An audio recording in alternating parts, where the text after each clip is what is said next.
Shalom sahabat Daily Fresh Juice dimanapun berada.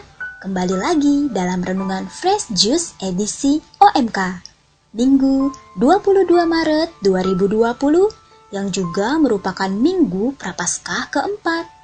Saya Indah Larasati Sirait dari Cibinong, Kabupaten Bogor, member grup OMK Daily Fresh Juice Fellowship 11. Renungan hari ini akan dibawakan oleh Cikita Koyo dari Manado yang juga merupakan tim desain di grup OMK Daily Fresh Juice. Selamat mendengarkan.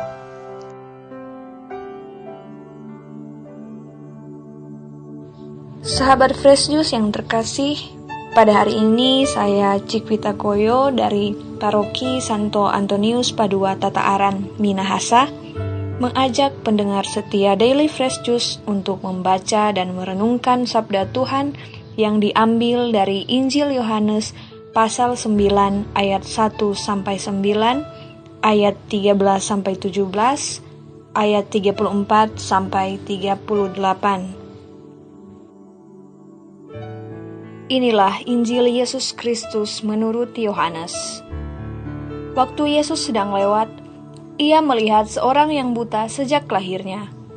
Murid-muridnya bertanya kepadanya, "Rabi, siapakah yang berbuat dosa? Orang ini sendiri atau orang tuanya sehingga ia dilahirkan buta?"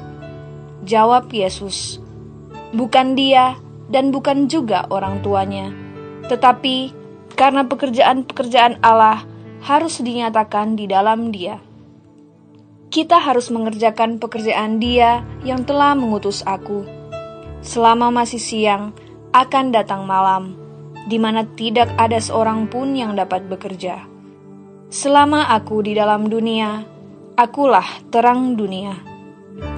Setelah ia mengatakan semuanya itu, ia meludah ke tanah dan mengaduk ludahnya itu dengan tanah, lalu mengoleskannya pada mata orang buta tadi, dan berkata kepadanya, "Pergilah, basuhlah dirimu dalam kolam Siloam." Siloam artinya yang diutus. Maka pergilah orang itu, ia membasuh dirinya lalu kembali dengan matanya sudah melek. Tetapi tetangga-tetangganya dan mereka yang dahulu mengenalnya sebagai pengemis berkata, "Bukankah dia ini yang selalu mengemis?" Ada yang berkata, "Benar, dialah ini." Ada pula yang berkata, "Bukan, tetapi ia serupa dengan dia."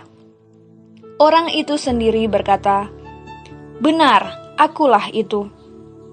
Lalu mereka membawa orang yang tadinya buta itu kepada orang-orang Farisi. Adapun hari waktu Yesus mengaduk tanah dan memelekkan mata orang itu adalah hari Sabat. Karena itu, orang-orang Farisi pun bertanya kepadanya, "Bagaimana matanya menjadi melek?" Jawabnya, "Ia mengoleskan adukan tanah pada mataku, lalu aku membasuh diriku, dan sekarang aku dapat melihat." Maka kata sebagian orang-orang Farisi itu, "Orang ini tidak datang dari Allah, sebab ia tidak memelihara hari Sabat." Sebagian pula berkata, "Bagaimanakah seorang berdosa dapat membuat mujizat yang demikian?" Maka timbullah pertentangan di antara mereka. Lalu kata mereka pula kepada orang buta itu, "Dan engkau, apakah katamu tentang dia, karena ia telah memelekkan matamu?" Jawabnya, "Ia adalah seorang nabi." Jawab mereka, "Engkau ini lahir sama sekali dalam dosa, dan engkau hendak mengajar kami?" Lalu mereka mengusir dia keluar. Yesus mendengar bahwa ia telah diusir keluar oleh mereka.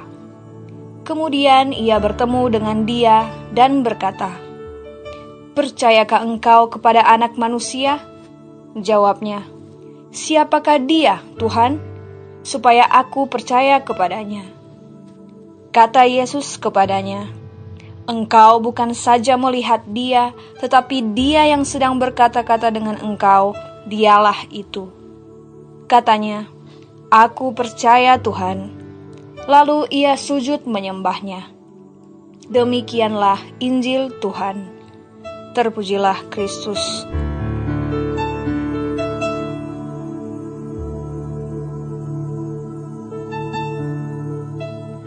Sahabat Fresh Juice yang terkasih, Injil Yohanes hari ini sangat dalam maknanya.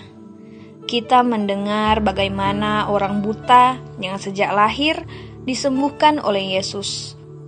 Ada juga kisah lain yang serupa mengenai penyembuhan orang buta, yaitu dalam Injil Matius bab 20 ayat 29, di mana ada 2 orang buta yang berteriak meminta Yesus mengasihani dan menyembuhkan mereka. Dari Injil itu kita bisa melihat perbandingannya dengan Injil hari ini, di mana Yesus yang hanya lewat melihat orang buta itu dan langsung menyembuhkannya tanpa diminta olehnya. Pada zaman itu, orang-orang percaya bahwa suatu kecacatan adalah dosa dari orang itu sendiri atau kedua orang tuanya. Namun berbeda dengan mereka, Yesus tidak memandang kecacatan sebagai dosa dan sesuatu yang dianggap hina dan dipandang sebelah mata oleh orang-orang tidak menjadi halangan bagi Yesus untuk menunjukkan kasih-Nya. Orang buta itu mengalami kebutaan sejak lahir. Walau dia tidak pernah mendengar dan mengetahui bukti bahwa ludah dan tanah bisa menyembuhkan kebutaan, orang buta itu bisa melihat secara batin dan percaya kepada Yesus ketika ia disuruh oleh Yesus untuk berjalan pergi membasuh dirinya. Bagaimana jika ia tidak yakin dan percaya? Mungkin saja ia tidak akan bisa melihat.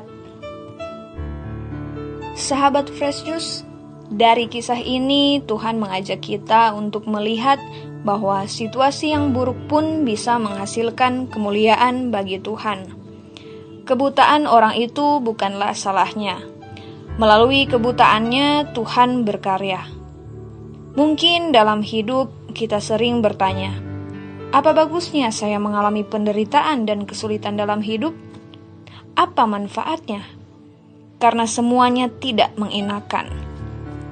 Pertanyaan seperti ini muncul dari asumsi jika kehidupan kita bahagia, lancar, dan sukses, di situ kita baru bisa melihat bahwa Tuhan berkarya. Sehingga kita baru mulai memuliakan Tuhan. Padahal, dalam kesusahan, dalam penderitaan, kemuliaan Tuhan bisa dinyatakan dalam kehidupan kita. Dalam bab sebelumnya, yaitu Yohanes 8 ayat 12, Yesus juga berkata, "Akulah terang dunia. Barang siapa mengikuti aku, ia tidak akan berjalan dalam kegelapan, melainkan ia akan mempunyai terang hidup." Hal ini berarti bahwa manusia tidak dapat mengerjakan pekerjaannya tanpa Yesus, karena Yesus adalah terang dunia. Contoh sederhana, ketika malam hari, tanpa adanya cahaya dari lampu atau lilin, apalah daya kita? Mata kita menjadi buta karena gelapnya malam. Tanpa sumber cahaya, kita bisa saja jatuh, tersandung, atau terbentur. Kegelapan dapat melukai kita. Karena itu, kita membutuhkan sumber cahaya untuk bisa melihat, berjalan, dan bekerja. Di tengah permasalahan hidup yang berat, di tengah gelapnya hidup kita, kemuliaan Allah akan dinyatakan. Tuhan datang menunjukkan terang kasih-Nya kepada kita, sehingga kita bisa keluar dari kegelapan itu.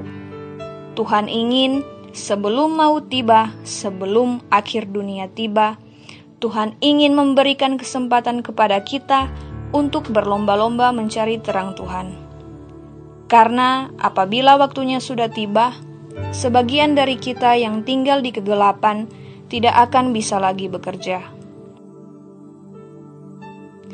Ada sebuah kalimat mutiara yang berbunyi, hal-hal yang paling baik dan paling indah di dunia ini tidak bisa dilihat dengan mata atau disentuh, tetapi dirasakan dengan hati. Pengarang kata mutiara tersebut adalah Helen Keller. Dia adalah seorang bocah yang buta, tuli, dan bisu karena suatu penyakit yang menyerangnya di usia 19 bulan. Kegelapan dan kesunyian dijalaninya setiap waktu. Dia tidak dapat berkomunikasi dengan orang-orang sekitarnya, sehingga membuatnya menjadi seorang anak yang sangat pemarah dan sering mengamuk karena tidak tahu apa yang terjadi di sekitarnya. Bahkan orang tuanya pun tidak bisa melakukan apa-apa. Suatu ketika, seorang guru muda bernama Anne Sullivan hadir dalam kehidupannya sebagai guru private. Anne mengajarkan Helen dengan sangat disiplin dan sangat keras. Hal ini membuat orang tua Helen tidak setuju. Namun, Anne meyakinkan orang tuanya bahwa jika mereka ingin anaknya berhasil, Helen perlu didisiplinkan. Jika tidak, dunia tidak akan pernah diberkati oleh kehadiran seorang Helen Keller. Dari situlah dia tumbuh menjadi orang yang banyak menuai prestasi sebagai penulis, aktivis, politikus, dosen, dan advokat bagi disabilitas yang didengarkan oleh dunia. Helen Keller menjadi ikon yang dapat menembus keterbatasan fisiknya melalui kehadiran gurunya. Sahabat Fresh Juice yang terkasih, Helen awalnya tidak mengenal gurunya Anne, namun melalui gurunya, keyakinan dan semangatnya bisa tumbuh sehingga menjadi orang yang dikenal dunia. Begitu juga dengan orang buta dalam kisah Injil hari ini, dia tidak mengenal Yesus, dia tidak tahu Yesus itu siapa, dari mana asalnya, namun di tengah penderitaannya, kehadiran Yesus bisa membuatnya yakin dan percaya dengan apa yang Yesus lakukan, sekalipun ia tidak melihat Yesus sampai ia mendapatkan kesembuhan dalam penglihatannya. Mari kita semua yang masih ada di dunia yang gelap ini untuk mencari Tuhan yang adalah sumber cahaya kehidupan kita. Semoga permasalahan dan kesulitan hidup kita di dunia yang gelap ini tidak membuat kita semakin jatuh, tetapi membuat kita semakin yakin dan percaya bahwa terang kasih Tuhan Yesus adalah satu-satunya sumber pertolongan, terang yang akan menuntun kita untuk menjadi saksi baginya. Tuhan memberkati. Terima kasih Cikita untuk renungannya hari ini. Terima kasih juga untuk semua sahabat yang selalu setia mendengarkan Daily Fresh Juice. Selain melalui website dan aplikasi e-Katolik, Daily Fresh Juice juga dapat didengarkan melalui Spotify.